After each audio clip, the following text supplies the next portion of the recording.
네. 네.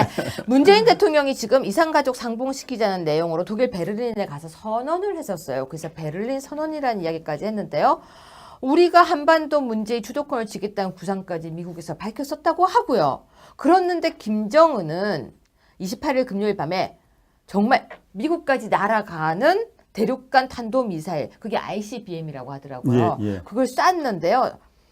그러자 국민의당에서는요, 베를린 선언은 허상이다 이런 얘기가 나오고 있고, 문재인 대통령 계속해서 현실 모르는 남북 정책을 펼치는 게 아니냐라는 이야기가 있었는데요. 제가 토요일 날 페이스북 라이브를 가지고 의정부로 갔었어요.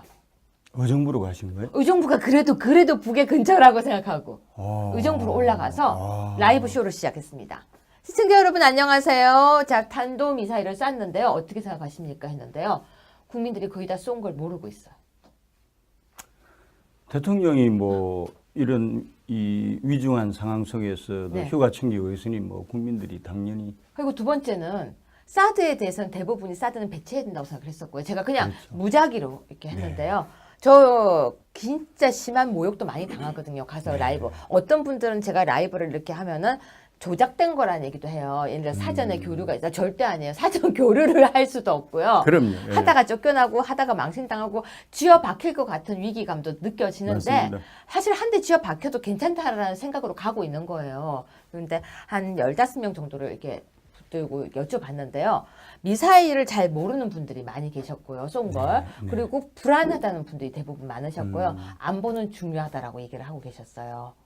배치되죠. 예. 우리 국민들 생각이 상당히 이 배치되는데요. 네. 이제 사실 안보 불감증에 가까울 정도로 네. 우리 이 반도의 이 남쪽에 있는 우리 네. 한국 네.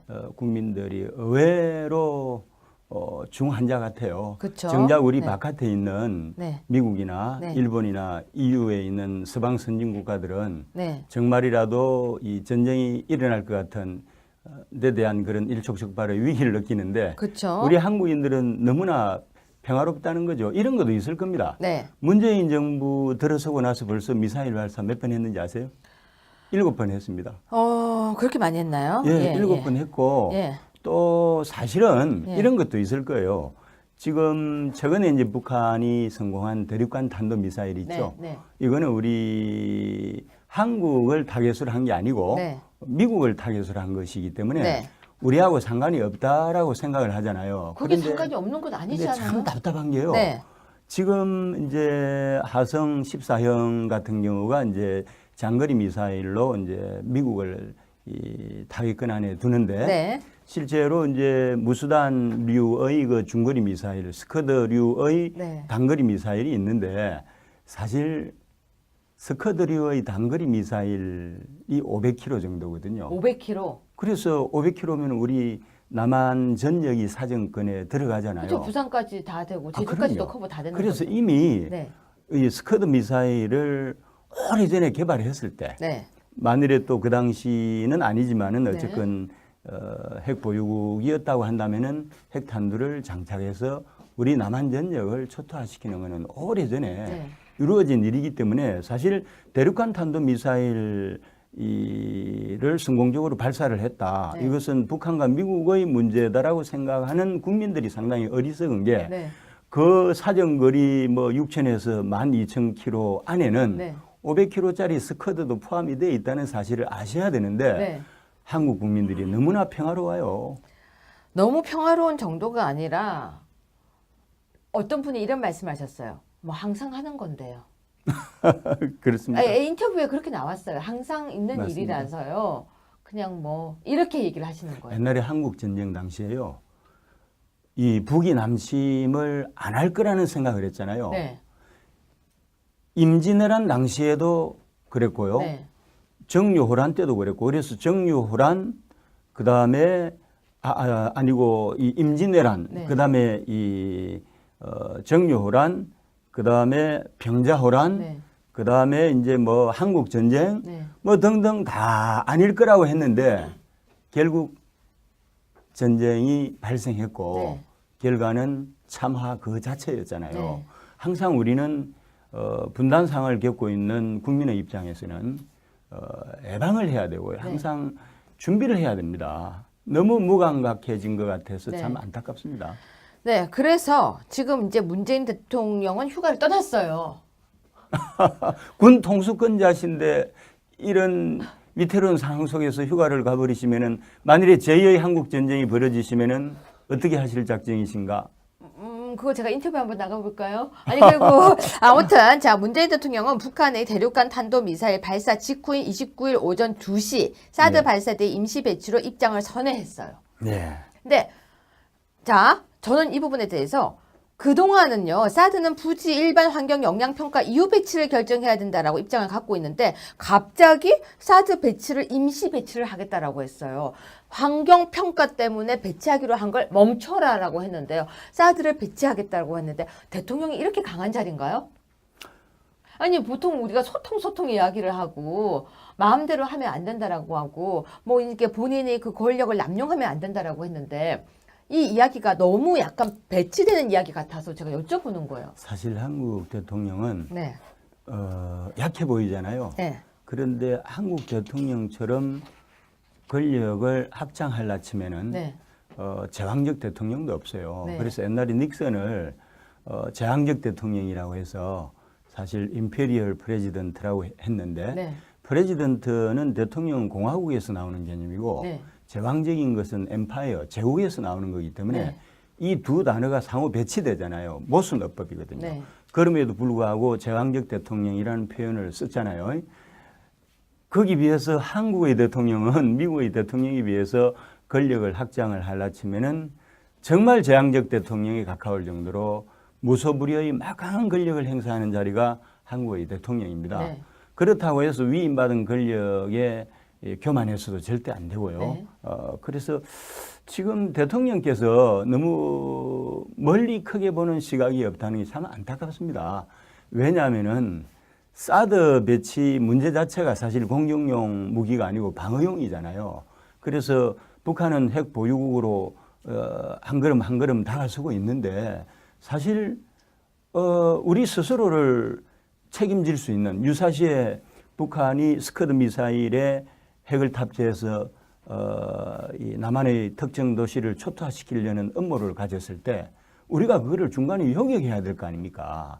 그래서 사실 뭐 고고도죠. 150km 선상에서 사실 요격을 하는 건데 원래 애초에 사드가 한 세트가 6개 포대로 구성이 되고 당연히 6개가 되는 게 맞죠. 그런데 이제 2개가 전진 배치되고 나머지에 대해서는 환경 영향 평가 운운하면서 네. 사실 너무 아마추어적이고 그렇죠. 너무 국제 정치학적인 측면에서 놓고 보면은 좀 이 소년틱한 그래서 이 순진함을 칭찬을 해줘야 될지 사실 이 순진함에는 비판이 암시되어 있는 거거든요. 네. 제가 말하는 순수함, 순진함에는 대통령이 순수하고 순진해서 되겠어요? 선수가 돼야지. 자, 그러면은 북한과의 대화를 하면서 압박하겠다. 독자적인 군 대북 전력 강화라고 지시를 했단 말이에요. 그렇죠. 그럼 여기서 질문 2가지. 이거 성공해요? 아니면 이거 가능해요? 3번째. 알면서 이러는 거예요? 모르면서 이러는 거예요? 사실 처음에 제가 오래전에 네. 우리 유채고님하고도 말씀을 나눴습니다만은 원래 이제 이 트럼프 중심의 세계 질서가 요구하는 것은 네. 북한에 대해서 지금 상황에서는 대화보다는 압박이라고 그랬잖아요. 네. 그래서 그 흐름에 따라야 된다고 저도 주문을 했었고 그런데 이제 끝까지 나홀로 대화만을 주문을 하고 그 행동에 옮겼지만은 자칫 잘못하면은 대화의 길로 가다가는 국제적인 맹화가 될 것 같으니까 네. 특히 이번에 네. 미사일 발사를 계기로 해가지고 조금 우리 대통령께서 네. 정신을 좀 차리시는 게 아닌가 하는 그런 생각이 들기도 합니다. 그런데 저는 안타까운 게 네.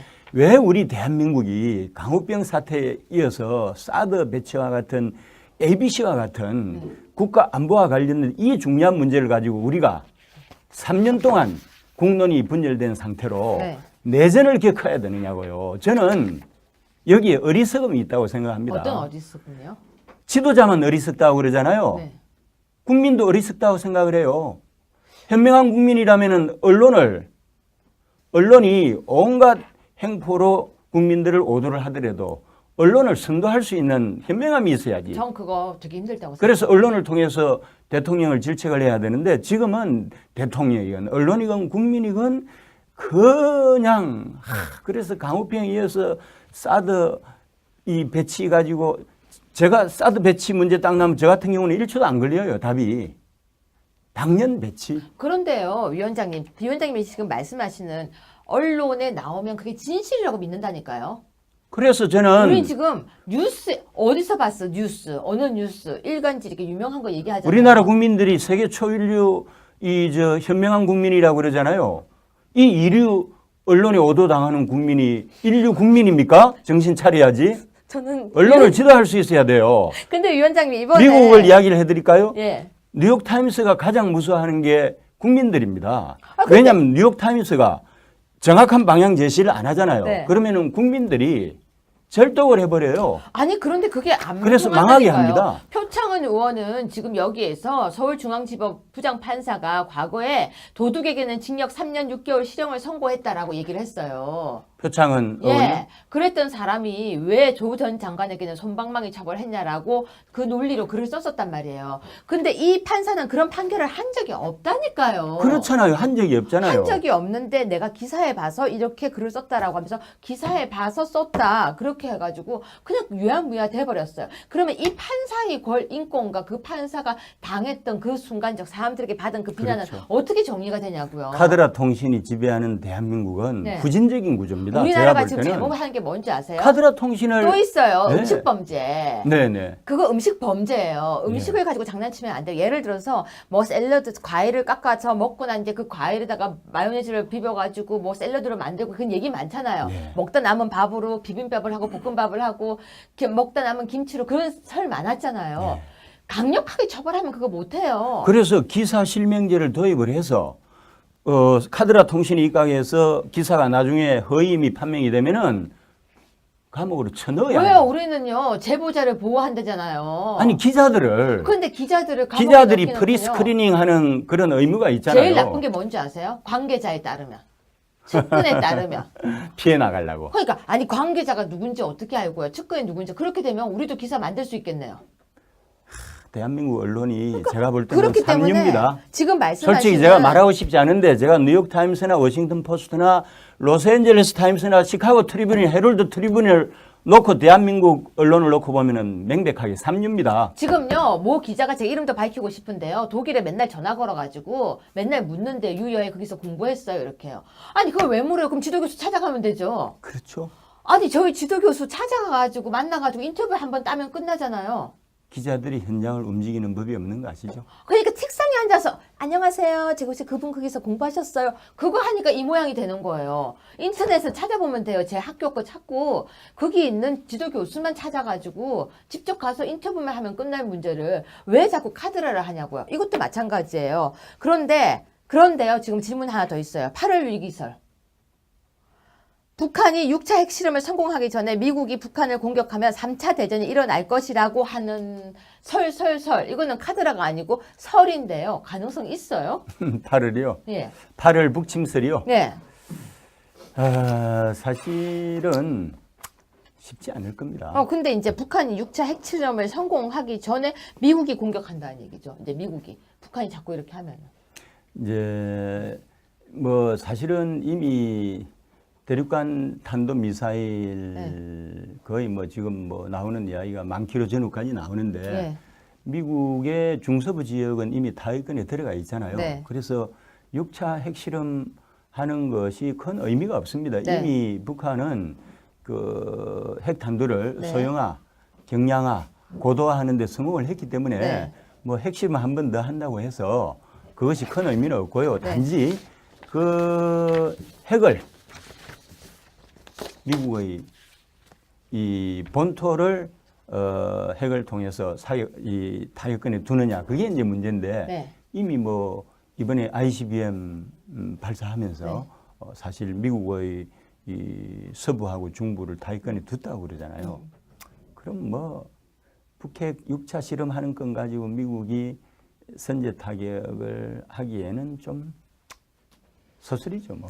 자, 청와대는요, 이번에 김정은이 미사일 발사를 하는 것을 사전에 알았다는 얘기가 나오는데요. 이 와중에 아까 제가 잠깐 말씀드렸던 문재인 대통령은 휴가가 일주일이다라고 합니다.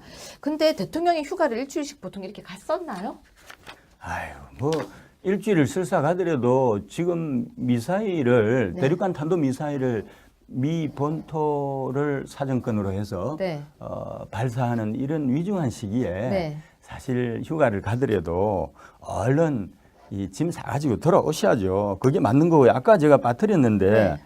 문 대통령 독자적인 군 대북 전력 강화 지시한 거 있잖아요. 이거 들으시면서 좀 코미디라는 생각이 안 드세요? 아, 들어서 제가 아까 질문을 한 거죠. 그래서 이거 어떻게 생각하냐고 여쭤봤던 거죠. 제가 강도 높은 비판이 나올 것 같아서 숨겨두다가 참을 수가 없어서 하셔도 마지막에 돼요. 꺼내도 되죠. 예. 예. 아니 독자적인 군 대북 전력 강화를 네, 너무 지시했는데요. 이상해서 제가 질문을 대답을 안 하셔서. 실제로 예. 대한민국 군이 네. 북을 대상으로 해서 할 수 있는 일이 별로 없습니다. 네. 남북 전력을 제가 잠깐 비교를 해드리면요. 네. 한국 전쟁이 일어나기 직전 상황에서 남북 전력이 엄청난 불균형이었거든요. 네. 그러니까 1945년 해방정국에서 네. 남한에는 하지 중장이 군정 장관을 했고 북한은 스티코프라고 해가지고 네. 스티코프 중장이 실질적으로는 군사령관을 하면서 북한을 간접 통치를 했는데 네. 7년 동안 군정을 했던 일본의 메가더는 일본을 리메이크하는 데 성공을 했습니다. 네. 근데 남한을 책임졌던 하지 중장은 하지 하면서 하나도 한 게 없을 정도로 정말 대한민국을 엉망진창으로 만들었습니다. 네. 심지어 1949년 주한 미군이 철수하고 네. 1950년에 한국 전쟁이 발발했잖아요. 네. 그럴 때 병기까지 다 싸가지고 갔어요. 네. 거기다가 우리 한국군의 전력을 강화시키기 위한 노력을 거의 안 했습니다. 네. 거기에 비해서 이 구소련의 스티코프는 사실 그 당시 스탈린을 움직이는 2인자의 사이예요. 네. 그 정도로 막강하고요. 이 장인어른이 그 레닌그라드 시당 당서기 출신으로 서열 2위였거든요. 네. 그 정도로 막강한 분의 사이로 오다 보니까 이 북한 인민공화국을 스티코프가 사실은 만든 거나 다름이 없고요. 네. 그 당시 구소련군 육군 대위에 불과했던 김일성을 육군 중장인 스티코프가 볼 때는 애로 볼 거 아닙니까? 네. 그래서 애 취급하면서 애 교육시키고 훈련시켜가면서 만든 게 북한 인민공화국인데 네. 문제는 군정장관 3년하고 이후 주북한 소련 대사하면서 그 3년 동안요. 이 북한군을 사실은 질양적인 면에서 엄청나게 정해야 하는데 성공을 했습니다. 네. 그러니까 1950년 6월 25일 한국 전쟁이 발발했을 때 네. 남북 간의 전력 비교라는 것은 비교 대상이 안 됐어요. 그렇죠. 그러니까 사흘 만에 이 서울특별시가 접수됐잖아요. 네. 마찬가지로 지금 세월이 흘렀죠. 우리나라가 지금 국방비 지출을 북한보다도 얼마나 많이 한지 아세요? 얼마? 우리가 40조 하죠. 네. 북한이 1조 합니다. 국방비를 40배나 지출하면서도 남북한의 전력을 비교하면은 한국 전쟁 직전이나 지금이나 별로 차이가 없을 정도로 엄청난 불균형이에요. 왜 그래요? 가장 중요한 것은 북한이 핵 보유국이고 우리는 핵 보유국이 아니기 때문에 네. 또 북한은 세계적인 생화학 무기 보유국이에요.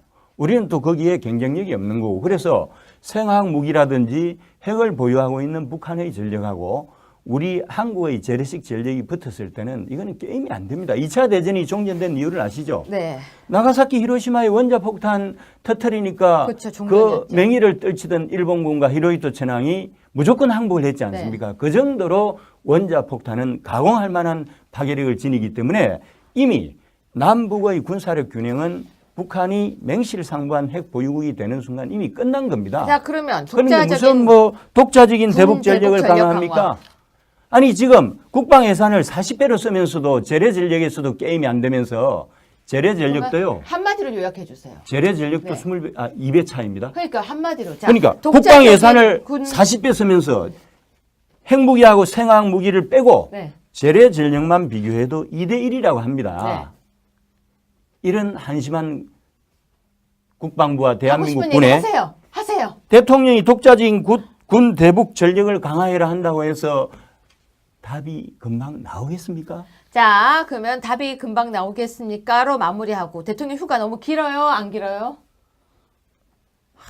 벌써 돌아오셔가지고 근데 군 통수권자로서 지휘를 해야죠. 근데 여기서 하는 얘기가 있어요. 당당하게 휴가를 떠나는 풍토를 마련해 줄 수 있다. 그래서 간다. 이런 얘기가 있었대요. 저는 여기서 이 얘기를 하고 싶습니다. 연차 휴가. 사흘 만에 북한이 서울을 접수했는데 지금은 하루 만에 접수하는데 휴가 갔다 근데 오면은 위원장님 그게 문제가 아니에요. 갈 청와대도 없어요. 연차 휴가 쓸 수 있는 사람이 진짜 많을 거라고 생각하세요? 사실 쉽지 않죠. 자, 저는 그걸로 마무리합시다. 연차 휴가를 떠나는 풍토를 마련해 주기 위해서 떠났다고 하는 대통령께서는 연차 휴가를 못 쓰는 사람도 있다는 걸 생각을 해 주셔야 될 것 같습니다. 맞습니다. 맞죠? 예. 다음 주에 뵐게요. 네. 고맙습니다. 감사합니다. 네. 네. 문재인 대통령이 지금 이산가족 상봉시키자는 내용으로 독일 베를린에 가서 선언을 했었어요. 그래서 베를린 선언이라는 이야기까지 했는데요.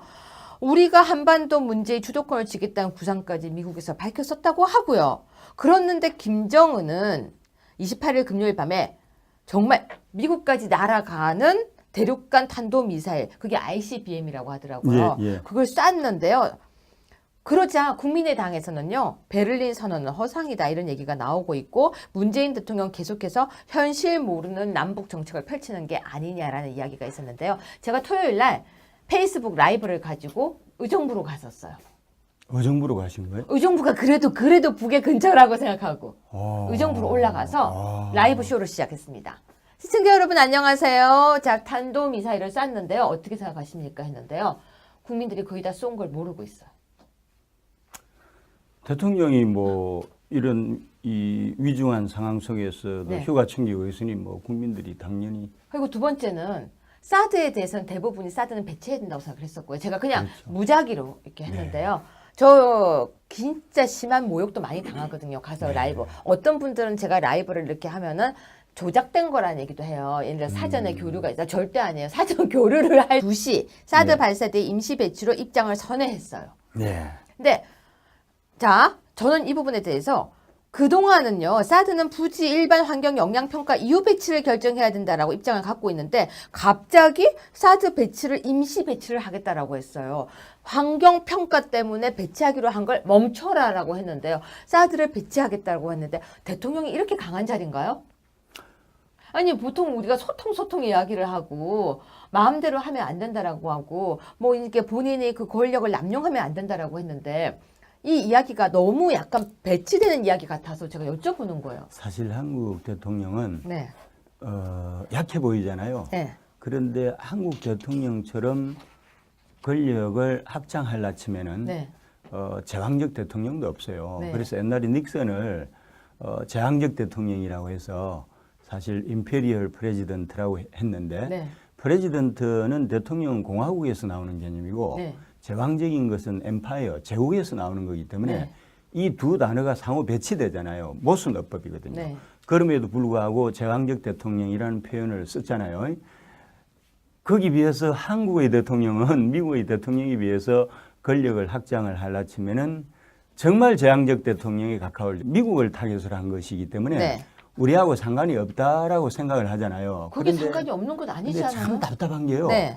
지금 이제 하성 14형 같은 경우가 이제 장거리 미사일로 이제 미국을 이 타격권 안에 두는데 네. 실제로 이제 무수단류의 그 중거리 미사일, 스커드류의 네. 단거리 미사일이 있는데 사실 스커드류의 단거리 미사일이 500km 정도거든요. 500km. 그래서 500km면 우리 남한 전역이 사정권에 들어가잖아요. 그렇죠. 부산까지 다 되고 제주까지도 그럼요. 커버 다 되는 그래서 거죠. 이미 네. 이 스커드 미사일을 오래전에 개발했을 때 네. 만일에 또 그 당시는 아니지만은 어쨌건 핵 보유국이었다고 한다면은 핵탄두를 장착해서 우리 남한 전역을 초토화시키는 것은 오래전에 네. 이루어진 일이기 때문에 사실 대륙간 탄도 미사일 이를 성공적으로 발사를 했다. 네. 이것은 북한과 미국의 문제다라고 생각하는 국민들이 상당히 어리석은 게 네. 그 사정거리 뭐 6,000에서 12,000km 안에는 네. 500km짜리 스커드도 포함이 되어 있다는 사실을 아셔야 되는데 네. 한국 국민들이 너무나 평화로워요. 너무 평화로운 정도가 아니라 어쩔 수도 없고요. 그럼요. 예. 하다가 쫓겨나고 하다가 망신당하고 쥐어 박힐 것 같은 위기감도 느껴지는데 맞습니다. 사실 한 대 쥐어 박혀도 괜찮다라는 생각으로 가고 있는 거예요. 그런데 한 15명 정도를 이렇게 붙들고 여쭤봤는데요. 미사일을 잘 모르는 분들이 많이 계셨고요. 쏜 걸. 네. 그리고 불안하다는 분들이 대부분 많으셨고요. 음. 안보는 중요하다라고 얘기를 하고 계셨어요. 배치되죠. 예. 우리 국민들 생각이 상당히 이 배치되는데요. 네. 이제 사실 안보 불감증에 가까울 정도로 네. 우리 이 반도의 이 남쪽에 있는 우리 네. 한국 네.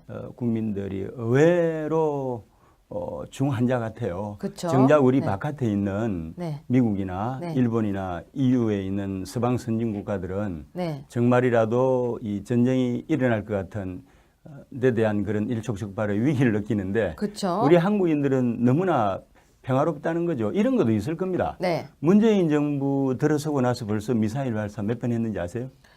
7번 했습니다. 그렇게 많이 했나요? 예, 7번 했고 예. 또 사실은 예. 이런 것도 있을 거예요. 지금 최근에 이제 북한이 성공한 대륙간 탄도 미사일 있죠. 네. 네. 이거는 우리 한국을 타겟으로 한 게 아니고 네. 어떤 분이 이런 말씀하셨어요. 뭐 항상 하는 건데요. 그렇습니다. 인터뷰에 그렇게 나왔어요. 항상 있는 맞습니다. 일이라서요. 그냥 뭐 이렇게 얘기를 하시는 거예요. 옛날에 한국 전쟁 당시에요. 이 북이 남침을 안 할 거라는 생각을 했잖아요. 네. 임진왜란 당시에도 그랬고요. 네. 정유호란 때도 그랬고, 그래서 정유호란 그다음에 아니고 이 임진왜란, 네. 그다음에 정유호란, 그다음에 병자호란, 네. 그다음에 이제 뭐 한국 전쟁, 네. 뭐 등등 다 아닐 거라고 했는데 결국 전쟁이 발생했고 네. 결과는 참화 그 자체였잖아요. 네. 항상 우리는 분단 상황을 겪고 있는 국민의 입장에서는 예방을 해야 되고요. 항상 준비를 해야 됩니다. 너무 무감각해진 것 같아서 네. 참 안타깝습니다. 네. 그래서 지금 이제 문재인 대통령은 휴가를 떠났어요. 군 통수권자신데 이런 위태로운 상황 속에서 휴가를 가버리시면은 만일에 제2의 한국 전쟁이 벌어지시면은 어떻게 하실 작정이신가? 그거 제가 인터뷰 한번 나가볼까요? 아니, 그리고, 아무튼, 자, 문재인 대통령은 북한의 대륙간 탄도미사일 발사 직후인 29일 오전